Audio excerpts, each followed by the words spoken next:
Chapter 26. Rebecca dreamed a strange dream. She stood beside Yawmoth on the first sphere of Phyrexia, then gazed out from a low rill of black stone. The grasslands below, from the mountains to the forest, were covered with a huge thing. It seemed a fungus, brown-white fleshiness, sloping shelves, clustered stalks, opaquely bright, softly solid. The thing smelled of death and dirt, but also of life and renewal. "What is this?" Rebecca asked Yawmoth in her dream. "What has grown up here in your world?" His look was incredulous. He gazed at Rebecca with such amazed joy, he seemed a young sun god. "You don't know? Don't you recognize it?" In fact, she didn't. It was clearly a Phyrexian plant. Its amorphous domes had the same contour as the low-lying mountains. Its stalks were as aggressive and alien as the compacted forest below. Its roots were swollen and sunk into the ground, exactly as Rebecca would have designed pilings for a foundation. "The infirmary?" Rebecca said breathlessly. It was her design, yes, but it had grown. It proliferated like fungus. Rooftops had become dome after dome in a vast field. Stacked sick rooms had spread in a colony after colony. Footings had become literal roots, drawing power from the land. The building she had designed could have held 1,000 patients. The building that had spread before her could hold hundreds of thousands. "My infirmary?" "Phyresis," Yawmoth replied gently, wrapping his arm around her shoulder. "Progressive generation. Everything planted here grows. It changes, evolves, improves. It becomes larger and more powerful. It transcends its beginnings. The land transforms. The land, the power of the null sphere, and the god within the land. This colony is large enough to hold all Halcytes. More colonies are growing, enough to hold all the empire, all the world." It was a strange dream. Rebecca felt certain it was a dream. In the half-logic of sleep, she could not tell whether the dream was hers or Yawmoth's. "Even now, I've issued them an ultimatum, Rebecca. Even now, their commanders in their night encampments on the desert are reading my invitation. If they but surrender to me, unconditionally, they will be invited to join us here, in paradise." Rebecca drew a deep breath of fertile air. "And if they do not surrender?" He reached out, enfolding her in his warm cloak. The embrace was loving and protecting. "An ultimatum must have teeth in it." Within his robe, the strong, salty scent of him was omnipresent. It was the scent of Phyrexia, distilled to its essence. Breathing that scent infused Rebecca. She clung to him as a child to a powerful savior. He was warm and certain and strong. Within his cloak, all remained as it had been. Beyond it, in the tumbling senselessness of dream, the whole world transformed. When he drew back his cloak, the low mountains were gone, and the vast field, and the wooded cleft. Now they stood in a vaulted temple of iron strut and steel cable. Some metal columns rose to a fan vault of delicate metal tracery. Where bosses might have adorned a Dominarian temple, here were clusters of bolts. Instead of wood carvings, massive hammer beams gleamed with rivets. The floor was mirror bright. Across that floor, in regular rank and file, stood artifact armies, as shiny as the world they occupied. These creatures of steel and glass and power stone gleamed coldly. Most were man-sized, with arrays of articulated legs, compound eyes, segmented thoraxes. Others were mammoths in metal. They were built to plod, massive and unstoppable, through enemy ranks. Turrets of ray weapons perched upon their armored backs. In the half-distance, half-formed, were a few on the massive scale of the behemoths, lost in the first day of fighting. Hunched and vicious, the hulls waited in vast immobility as crews of artificers swarmed them. The artificers seemed maggots working over the empty husk. On Phyrexia, though, maggots did not decompose bodies, but compose them. In the far distance, a large factory stood. Lever arms labored against the horizon. Sparks left from welding arcs. Cascades of molten metal flowed into vast forms. "This?" Rebecca asked. "This is your ultimatum? This is what will happen if they do not surrender?" Yawmoth smiled with quiet pride. "This is one result. The siege armies will face these forces, and my Phyrexian guard in a land battle the likes of which has never been fought on Dominaria. I will slay only as long as they resist.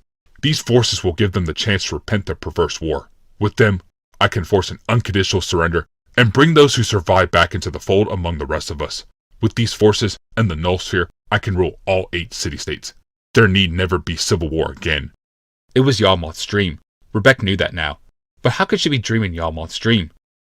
"You speak as though there is a worse option." Yawmoth shrugged noncommittally. "If they rebuff my offer." Again the robe enfolded her. The spaces danced away. It was a sensation like traveling with Dyfed.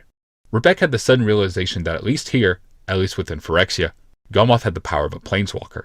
The cloak opened to reveal the center of that steaming, hissing, thundering mill they had been distantly seen. Machines towered. Smokestacks spewed.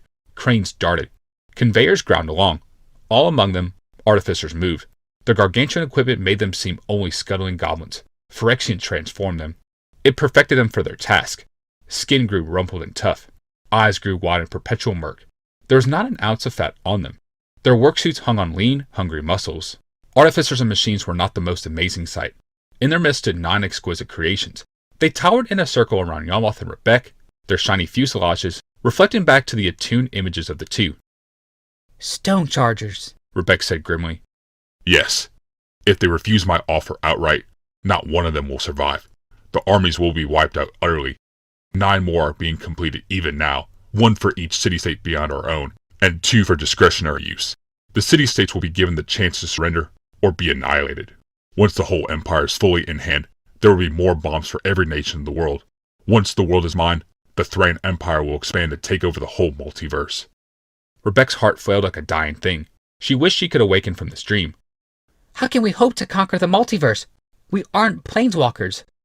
Oh, but we will be, my dear. Yalmoth responded with certainty. We will be. He flung his cloak back about her. For the first time, she resented it. For the first time, she felt the tingling ache of the transit from sphere to sphere. It was as though she had been numbed by a drug that slowly wore off. Even as the spheres cycled around them, she knew this was no dream. This was the all-too-true state of Phyrexia. The cloak withdrew to reveal the most horrific sight so far. On this crimson sphere, lit by mile-high furnaces belching vast coronas of flame, the ground was lined with gigantic vats. Like furrows on a farm, they spread across the hills. Within each lurked a tormented soul, immersed in golden oil. Small vats held lifeless creatures, seemingly pickled. Others boiled with the thrashing agony of the animal within. Vat priests in their red vestments walked along catwalks above the vats. At intervals, they thrust power stone rods down into them. Creatures that had been still leapt into sudden motion. They are called priests, Yalmoth said. but really, they are mere farmers. They are raising crops of new creatures. They are raising Phyrexians. Rebek could not even speak. She merely stood there, on a metal landing above the network of catwalks. One day, perhaps all Phyrexians will be planeswalkers. Eugenicists in the laboratories above are seeking the key. He took her hand, leading her up a set of meshwork stairs toward a room at their top. The 9-sided chamber was made of polished steel and lighted with power stone lanterns. It gleamed into proud sterility. Only the red gowns of the 4 vat priests there gave any color to the chamber. Slabs of the same metal jutted from the walls, the size of pallets, but as cold and unwelcoming as shelves in grave catacombs. Just now, only one of the platforms was occupied. The 4 vat priests and an assortment of complex artifact machines clustered around the figure. 3 of the priests worked diligently, their fingers gored to the 3rd knuckle. Sibilant whispers moved among them from behind the black mask they wore. The final priest took assiduous notes of everything said. These are my very best surgeons, trained by me personally, Yalmoth said. They have been working on the same patient for over a month now. They very carefully explored and documented every living tissue. Living? Rebek peered past the priest. The creature in their midst could not have been alive. The woman was laid open. A long, clean slice ran from the central figure of her left arm, down the palm, across the wrist, along the length of the arm, over the shoulder, across the torso to the right hip, and down to the central toe. All along that cut mark, skin had been carefully flayed back and pinned. Beneath, muscles had been parsed, fatty layers picked apart, tendons cleft and clamped, bones sawn in two. Wherever an organ was revealed, the ports into and out of it had been mapped, with numbered pins that pulsed with the movements of fluids. Careful cuts had cloven the trembling outer sacs and laid open the warm centers. One severed lung seemed a pink, spongy cake, here and there oozing cherry sauce. The vast and ruddy liver might have been a blood pudding through which someone had run a spoon. The pancreas was white and flaky like goat cheese. The kidney showed the intricate internal geometry of a cauliflower bulb. The intestines were gone entirely, and the stomach was merely a deflated sac. Still, the woman lived. Why are you doing this? Why are you tormenting her? Rebek said, tears coursing down her face. She feels no torment. She no longer has the capacity to feel torment. What do you mean? Rebek whispered. You've cut her wide open. How can she not feel torment?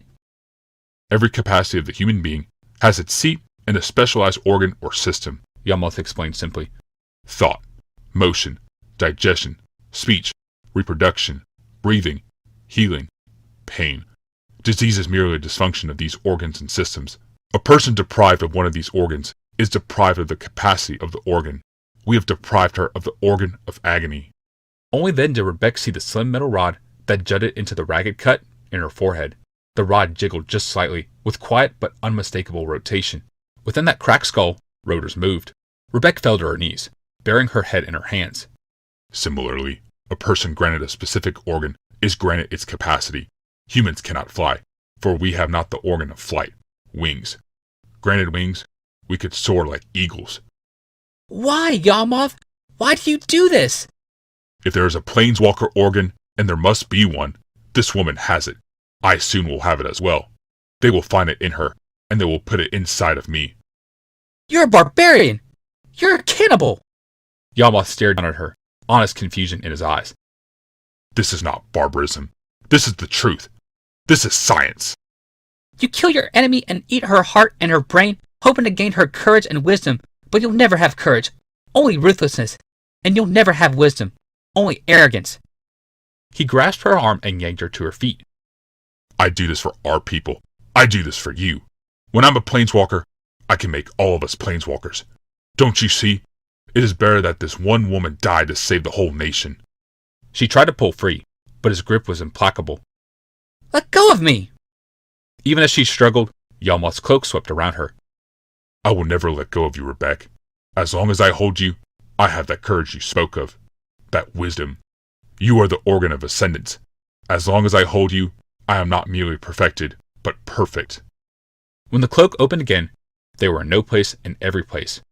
It was dark space, and yet shot through with light. It was a chaos place.